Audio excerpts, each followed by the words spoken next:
أعوذ بالله من الشيطان الرجيم بسم الله الرحمن الرحيم ولقد نصركم الله ببدر وأنتم أذلة صدق الله العظيم. சங்கைக்குரிய அல்லாஹுவின் நல்லடியார்களே, இஸ்லாமிய வரலாற்றில் மிக முக்கியமான ஒரு போர்க்களம் தான் பத்ருடைய போர். இது ரமலானுடைய மாதம் பிறை 17 அன்று நடைபெற்றது. அருமையான அல்லாஹுவின் நல்லடியார்களே, அல்லாஹு ரப்புல் ஆலமீன் பத்ர் சஹாபாக்களின் மீது அளவு கடந்த அன்பும் கருணையும் வைத்திருப்பதை அல்லாஹுவே வெளிப்படுத்தி காட்டியதாக நபிகள் நாயகம் ஸல்லல்லாஹு அலைஹி வஸல்லம் அவர்கள் சொல்லி காட்டுகிறார்கள்.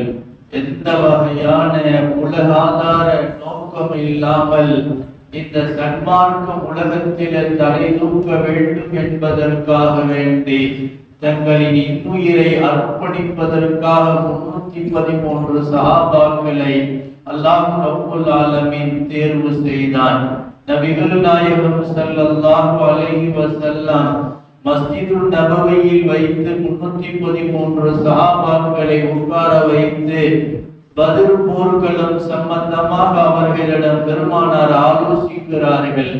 எந்த காரியத்தை செய்தாலும் ஆலோசனையின் அடிப்படையில் செய்ய வேண்டும் என்ற இந்த பாடத்தை, படிப்பினையை இஸ்லாமிய முதல் போர்க்களத்தில் பெருமானார் ஸல்லல்லாஹு அலைஹி வஸல்லம் சொல்லி தந்தார்கள். அப்பொழுது இந்த பத்ர் போர்க்களத்தில் யார் கலந்து கொள்வது என்பதாக பெருமானார் கேட்கிறார்கள். சபை முழுவதும் அமைதியாக இருக்கிறது. ஹஜ்ரத் அபூபக்கர் சித்திக் ரலியல்லாஹு அன்ஹு முஹாஜிர்கள் சார்பாக எடுத்து சொல்கிறார்கள், யா ரசூலல்லாஹ், எங்களின் உயிரை அல்லாஹ்வுக்காக வேண்டி அர்ப்பணிக்க நாங்கள் தயாராக இருக்கிறோம் என்று குறிப்பிடுகிறார்கள். யார் அல்லாஹ்வுக்காக வேண்டி உயிர் கொடுக்க தயாராக இருக்கிறீர்கள் என்று கேட்ட பொழுது இரண்டாவது முறையும் அபூபக்கர் ரலியல்லாஹு அன்ஹு அவர்கள் எழுந்து நின்றார்கள். நபி அவர்கள் அமர சொன்னார்கள். மூன்றாவது முறை கேட்ட பொழுதும் ஹஜ்ரத் அபூபக்கர் ரலியல்லாஹு அன்ஹு அவர்களே எழுந்து நின்றார்கள். அன்சாரிகளின் சார்பாக யாரும் எழுந்திருக்காததை கவனித்த நபி ஸல்லல்லாஹு அலைஹி வஸல்லம் அவர்களிடமிருந்து ஏதாவது ஆதரவு தெரியப்படுத்துகிறார்களா என்பதை பார்த்தார்கள். ஏனென்றால் மக்காவில் நபி ஸல்லல்லாஹு அலைஹி வஸல்லம் அவர்களோடு ஒப்பந்தம் செய்கின்ற பொழுது, நீங்க மதீனாவுக்கு வந்திருங்கள், நாங்கள் இந்த ஊரில் வைத்து உங்களை நாங்கள் பாதுகாத்துக் கொள்கிறோம், யார் வந்தாலும் என்னுடைய உயிரை கொடுத்து உங்களுடைய உயிரை நாங்கள் காப்போம் என்று வாக்களித்திருந்தார்கள். பத்ர் மதீனாவில் இருந்து வெளியில போய் செய்யக்கூடிய யுத்தமாக இருந்த காரணத்தினால் நபிகளார் ஸல்லல்லாஹு அலைஹி வஸல்லம் அந்த அன்சாரிகள் என்ன சொல்கிறார்கள் என்று பார்த்தார்கள். நபி ஸல்லல்லாஹு அலைஹி வஸல்லம் அவர்களின் நோக்கத்தை புரிந்து கொண்ட அன்சாரிகளின் தலைவராக இருந்த சாத் இப்னு முஆத் ரலியல்லாஹு அன்ஹு அவர்கள் எடுத்து சொன்னார்கள், யா ரசூலல்லாஹ், அல்லாஹ் ரப்புல் ஆலமீன் உங்களின் மூலமாகத்தான் எங்களுக்கு ஈமானையே நசீபாக்கினான். நாங்கள் எதுவும் தெரியாதவர்களாக இருந்தோம். ரப்பு சுப்ஹானஹு தஆலா உங்களை கொண்டுதான் எங்களுக்கு எல்லா விளக்கங்களையும் தந்தான். யா ரசூலல்லாஹ், உங்களுக்கு முன்னாடியும் உங்களுக்கு பின்னாடியும் உங்களுக்கு வலப்பக்கமும் உங்களுக்கு இடப்பக்கமுமாக நின்று நாங்கள் தங்களின் உயிரை காப்பதற்காக வேண்டி எங்களின் உயிரை அர்ப்பணிக்க நாங்கள் தயாராக இருக்கிறோம் என்று சொல்லிட்டு சொன்னார்கள். யா ரசூலல்லாஹ், எங்களை, குறிப்பாக அன்சாரிகளை நீங்கள் கடலில் குதி என்றால் நாங்கள் குதிச்சிருவோம் நாயகமே என்று சொன்னார்கள். அருமைக்குரிய அல்லாஹ்வின் நல்லடியார்களே, நாம் நன்கு சிந்தித்து பார்க்க கடமைப்பட்டிருக்கிறோம். பெருமானார் ஸல்லல்லாஹு அலைஹி வஸல்லம் அவர்களுடைய அன்பு தோழர்கள் நபி அவர்கள் யுத்தத்திற்காக பெருமானார் அவர்களிடத்தில் ஆர்வப்படுத்திய பொழுது பணத்தை தருகிறோம், நேரத்தை தருகிறோம் என்று சொல்லவில்லை, எங்களின் உயிரை தருகிறோம் என்று சொன்னார்கள். அதுவும் நீங்கள் எங்க உயிரை மாய்க்க சொன்னாலும் நாங்கள் அதுக்கு தயார் நிலையில் இருக்கிறோம் என்பதை தெளிவுபடுத்தினார்கள். கண்மணி ரசூலுல்லாஹி ஸல்லல்லாஹு அலைஹி வஸல்லம் அந்த 313 சஹாபாக்களை ஒன்று திரட்டி அணியாக நிறுத்தி அவர்களை சரி செய்தார்கள். ஹஜ்ரத் பெருமானார் ஸல்லல்லாஹு அலைஹி வஸல்லம் அவர்கள் பார்த்து கொண்டே வருகிறார்கள். வரிசையில் ஒரு சிறு வயது பிள்ளை நின்று கொண்டிருக்கிறார். பெருமானார் ஸல்லல்லாஹு அலைஹி வஸல்லம் அவர்கள் அவரை வெளியில இழுத்தார்கள். பாப்பா, நீ யுத்தம் செய்யக்கூடிய வயசு உனக்கு இல்லை என்று சொல்லி பெருமானார் ஸல்லல்லாஹு அலைஹி வஸல்லம் அவர்கள் அந்த பையனை வரிசையிலிருந்து வெளியில வர சொன்னார்கள். உடனே அந்த பையன் சொன்னாங்க, யா ரசூலல்லாஹ், எங்க வீட்டுல இந்த போர்க்களத்துல கலந்து கொள்றதுக்கு எங்க அத்தா இல்ல, எங்க அம்மா எங்களை அனுப்பி வச்சாங்க, அதனால யா ரசூலல்லாஹ் என்னை நீங்க ஏற்றுக்கொள்ளணும் என்று சொல்கிறார். பெருமானார் ஸல்லல்லாஹு அலைஹி வஸல்லம் சரி நீ வா வெளியில் என்று பார்க்கலாம். அடுத்து கொஞ்சம் தள்ளி இன்னொருத்தர் நிற்கிறார், அவர் தம்பி நிற்கிறார். வரலாற்றில் மிகப்பெரிய காரியத்தை நிகழ்த்தியவர்கள். ஸல்லல்லாஹு அலைஹி வஸல்லம் அவரையும் வெளியில கூப்பிட்டாங்க. சங்கமிக்க அல்லாஹ்வின் நல்லடியார்கள் அவரையும் வீட்டுக்கு போக சொன்னாங்க. அவர் அதே காரணம் சொன்னார். பெருமானார் ஸல்லல்லாஹு அலைஹி வஸல்லம் காரணம் சொன்ன பொழுது சரி அதெல்லாம் இருக்கட்டும், பெரிய ஆளா இருந்தா பரவாயில்ல, நீங்க சின்ன பிள்ளையா இருக்கீங்க போங்க. அந்த ஒருத்தர் பெரியவர் சொன்னார், யா ரசூலல்லாஹ், நாங்க 2 பேரும் வீட்டுக்கு போனா எங்க அம்மா ரொம்ப வேதனைப்படுவாங்க, எங்க அம்மா அழுவாங்க, அதனால எங்களை யாரையாவது ஒரு ஆள் எடுத்துக்கிட்டார். நபி ஸல்லல்லாஹு அலைஹி வஸல்லம் அவருடைய அந்த கவலையை ஏற்றுக்கொண்டு அண்ணனை எடுத்துக்கொண்டார்கள். தம்பியை வீட்டுக்கு போட்டுட்டான். யா ரசூலல்லாஹ், என் அண்ணனை மட்டும் நீங்க எடுத்துக்கிட்டு என்னையும் வீட்டுக்கு போக சொல்றீங்க நாயகமே, அதனால என்னையும் என் அண்ணனையும் சண்டைக்கு கொடுங்க, நாங்க 2 பேரும் சண்டை போடுறோம், நாங்க யாரு நான் ஜெயிச்சுதான் என்னை நீங்க கூட்டிட்டு போகணும்னா. பெருமானார் சொன்னாங்க, நபி ஸல்லல்லாஹு அலைஹி வஸல்லம் நபிகளார் ஸல்லல்லாஹு அலைஹி வஸல்லம் சிரிச்சு கொண்டே அண்ணன் தம்பி 2 பேரையும் சண்டை போட சொன்னாங்க. 2 பேரும் சண்டை போட சொன்னோட தம்பி மாதிரி எல்லாம் தம்பி மாப்பீதர்கள் எல்லாம் கலந்து முடிச்சுட்டு சொன்னாங்க, தோற்று போயிருந்தா நான் இந்த யுத்தத்துல கலந்து கொள்ள வேண்டும் என்று சொன்னார். அண்ணன் தம்பிக்கு முன்னாடி தோற்று போகிறார். பெருமானார் ஸல்லல்லாஹு அலைஹி வஸல்லம் அதை உணர்ந்து 2 பேரையுமே இந்த யுத்தத்துல கலந்து கொள்வதற்கு அனுமதி அளித்தார்கள். அருமையான பெருமக்களை, சின்ன குழந்தைகள் கூட இஸ்லாத்தை இந்த உலகத்தில் நிலைநிறுத்த வேண்டும், கியாமத் வரையிலே வரக்கூடிய மனிதர்களுக்கு ஈமான் போய் சேர வேண்டும், அதற்கு என் உயிர் உறவாக வேண்டும் என்று உள்ளத்தால் உணர்ந்து அல்லாஹ்வுடைய ஹபீபுக்கு முன்னாடி தங்களை அர்ப்பணித்த மகத்தான யுத்தம் தான் இந்த பத்ருடைய போர்க்களம். முஹம்மது ஸல்லல்லாஹு அலைஹி வஸல்லம் அவர்கள் இந்த பத்ர் போர்க்களத்திற்கு போகிற பொழுது எந்த வகையான சூழல் இல்லை. ரமலான் உடைய மாதம் எல்லோரும் நோன்பு வைத்திருக்கிறார்கள். இஃப்தாருக்கோ சஹருக்கோ எந்த ஏற்பாடும் இல்லை, அண்டா இல்லை, உண்டா இல்லை, எந்த வகையான தாம் செட் இல்லை, ஒன்றுமே இல்லை. பேரித்தம்பளமும் தண்ணீரும் தான் அவர்களின் கைவசம் இருந்த பொருள். ஒரு பேரித்தம்பளம், 2 பேரித்தம்பளம், இதை சாப்பிட்டு கொண்டு கடுமையான வெயில், அந்த வெயில் காலத்துல பத்ருடைய போர்க்களத்திற்கு போகிறார்கள். வாகன வசதி இல்லை, ஆயுதம் இல்லை, எந்த போட்டுக் கொள்வதற்கு போதுமான உடை இல்லை, காலின் செருப்பு இல்லை. இப்படிப்பட்ட வறுமை நிறைந்த நிலையில் சஹாபா பெருமக்கள் ஈமானை மனசு நிறைய வைத்திருந்தார்கள். கையில் எதுவும் இல்லை, ஆனால் எந்த வகையான ஈமானில் குறை இல்லாதவர்களாக இருந்தார்கள். அதற்கு உதைபத்துல் யமானி ரலியல்லாஹு அன்ஹு ஸல்லல்லாஹு அலைஹி வஸல்லம் அவர்கள் சொல்றாங்க, அப்பதான் வந்து சேருகிறார்கள் மக்காவிலிருந்து. யா ரசூலல்லாஹ், நாங்க 2 பேரும் தப்பிச்சு வரும்போது மக்கா வாசிகள் எங்களை பிடித்து கொண்டார்கள். பிடிச்சு கொண்டு கேட்டார்கள், நீங்க இஸ்லாத்துக்கு சாதகமாக எங்களுக்கு பாதகமாக யுத்தம் நடந்தா நீங்க அதுல கலந்துக்குவீங்க, அதனால போக கூடாதுன்னு எங்களை மறுச்சாங்க.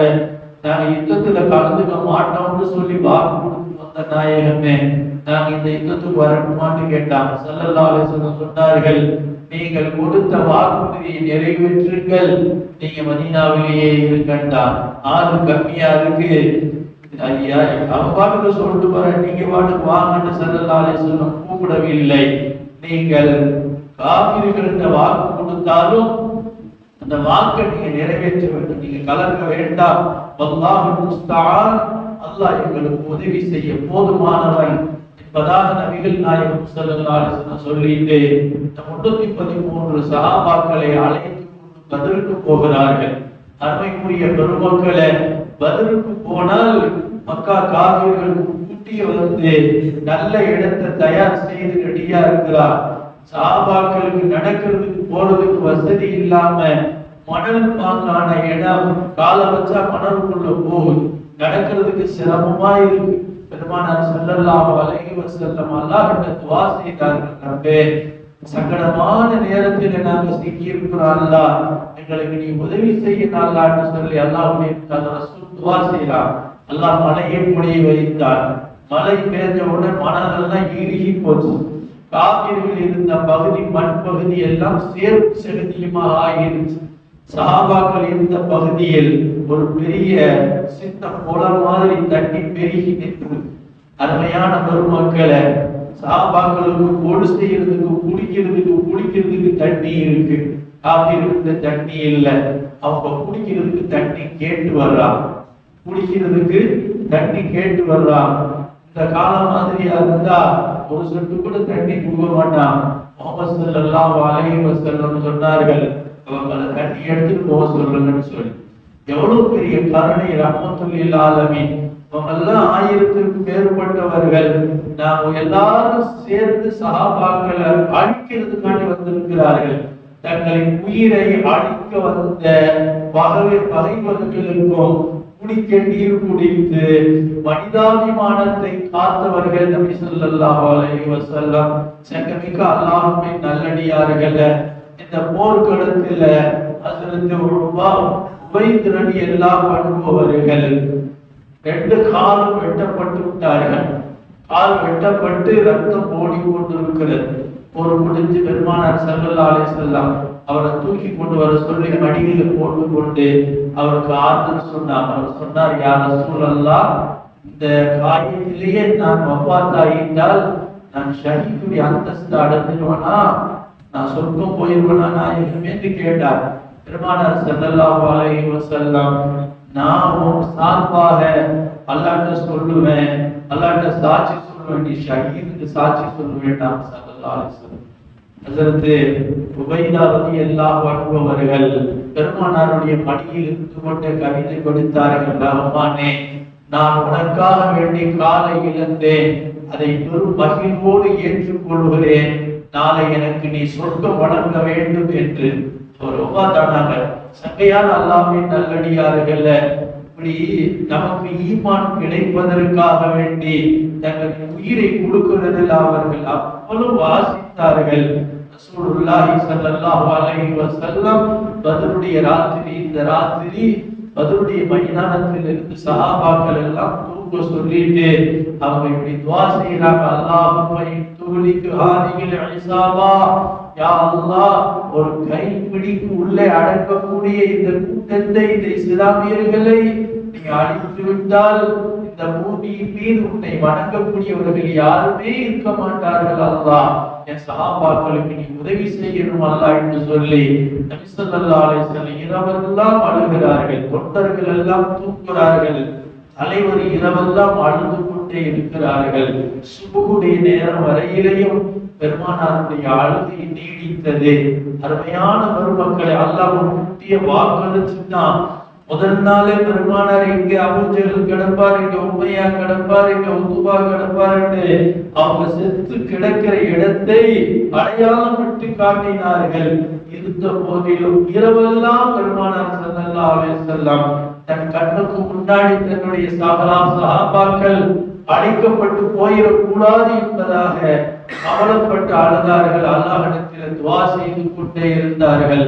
ஹஸரத் அபூபக்கர் ரலியல்லாஹு அன்ஹு அவர்கள் நபிகளாருக்கு அருகாமையில் இருந்து அவர்களின் அழுவதை பார்த்து அவர்களும் அழுது கொண்டே இருந்தார்கள். தலைவருடைய அழுகை தொண்டருடைய கல்வை வேதனைக்கு உள்ளாக்கியது. ஹஸரத் அபூபக்கர் நாயகம் ஹஸரத் ரசூலுல்லாஹி ஸல்லல்லாஹு அலைஹி வஸல்லம் தோல் புஜத்தில கையை வைத்து ஹஸ்புக யா ரசூலல்லாஹ் போதும் அழுவாதீங்க என்பதாக சொல்லி தூக்குகிறார்கள். பஷாரத்தோடு பெருமானார் ஸல்லல்லாஹு அலைஹி வஸல்லம் எழுந்திருக்கிறார்கள். அருமைக்குரியவர்களே, நபிகளார் ஸல்லல்லாஹு அலைஹி வஸல்லம் பத்ர் சஹாபாக்களை பார்த்து சொன்னாங்க, சஹாபாக்களே, அன்வர்களே, பத்ரீங்களே, நீங்கள் இஃபஅலு மா ஷி'தும், நீங்க இனிமேல் நீங்க என்ன வேணாலும் செய்யுங்கள், யுஃபர் லக்கும், அல்லாஹ் உங்களை மன்னிச்சுட்டான்.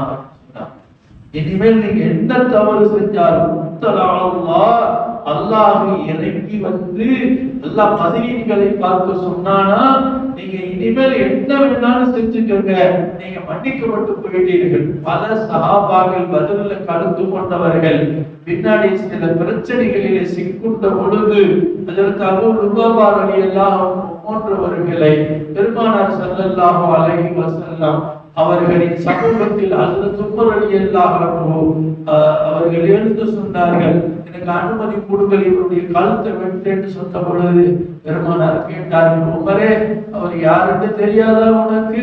பதில கலந்து கொண்டவர் இல்லையா?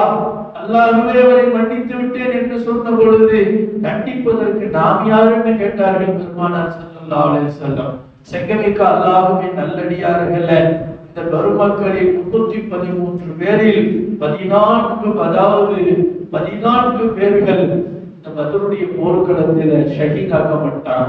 மீதி எல்லாரும் 299 பேரு அல்லாஹ்வுடைய அருளால் ஹயாத்தோடு திரும்பி வந்தார்கள். இந்த 313 பேருடைய தியாகத்துக்கு நிகராக கியாமத்து வரையிலேயும் யாரும் செய்ய முடியாதுங்கிற சான்றிதழை ரப்பிடத்தில் பெற்றுக் கொண்டார்கள், அல்லாஹ்விடத்தில் பெற்றுக் கொண்டார்கள். பத்ர் சஹாபாக்களுடைய பெயர் சொல்லி துஆ செய்தாலே துஆ மக்பூலியத்தாகக்கூடிய பாக்கியவான்களாக போயிட்டார். எனவே அந்த மகான்கள், அந்த நல்லவர்கள், இந்த சஹாபாக்களின் மீது நாம் நன்றி உள்ளவர்களாக இருக்கணும். அன்றைக்கு அவர்கள் இஸ்லாத்திற்காக வேண்டி தங்களுடைய உயிர் கொடுக்கவில்லை என்றால் நாம் இன்றைக்கு முஸ்லீமாகவே இருந்திருக்க முடியாது. எங்களுடைய ஈமானுக்கும் அவர்களுடைய தியாகத்திற்கும் சம்பந்தம் இருக்கிறது. இன்றைக்கு நாம் மரியாதையோடு பள்ளிவாசலுக்குள்ளே இருப்பதற்கு அவர்களுடைய குர்பானி காரணமாக இருக்கிறது. அதனால அந்த நல்லவர்களின் மீது நாம் நன்றியை வெளிப்படுத்த வேண்டும். அவர்களுக்காக துஆ செய்யக்கூடிய ஹக்கும் கடமையும் நமக்கு இருக்கிறது என்பதை நாம் உணர கடமைப்பட்டிருக்கிறோம். முன்னோர்களை நினைத்து பார்க்காத சமூகம் வரலாறை உருவாக்க முடியாது என்று பொதுமக்கள் சொல்லி காட்டுகிறார்கள். குறிப்பாக இந்த 17 என்று நடைபெற்ற இந்த பத்ர் போர் பல படிப்புனைகளை உலகத்திற்கு தந்தது. பெருமானார் ஸல்லல்லாஹு அலைஹி வஸல்லம் அவர்களுக்கு முன்னாடி 100க்கு 100 தங்களை சஹாபாக்கள் அர்ப்பணித்த காரணத்தினால் வெற்றியை அல்லாஹ் தந்தான், அல்லாஹ்வின் நெருக்கத்தை தந்தான், அவர்களுக்கு கியாமத் வரைக்கும் புகழை தந்தான்.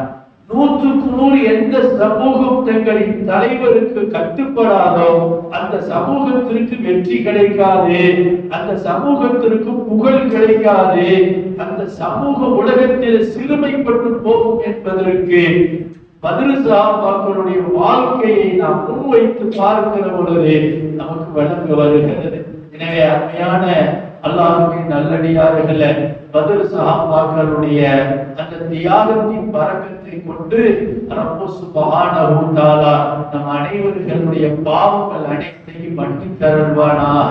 அந்த நல்லோர்களுக்கு அல்லாஹ் எப்படிப்பட்ட ஈமானை, பலமான ஈமானை, விசாலமான ஈமானை அல்லாஹ் தந்தானோ அதே மாதிரியான ஈமானுடைய வலிமை அல்லாஹ் நமக்கும் தந்தருள்வானாக. வஆஹிர் தஅவானா அனில் ஹம்துலில்லாஹி ரப்பில் ஆலமீன்.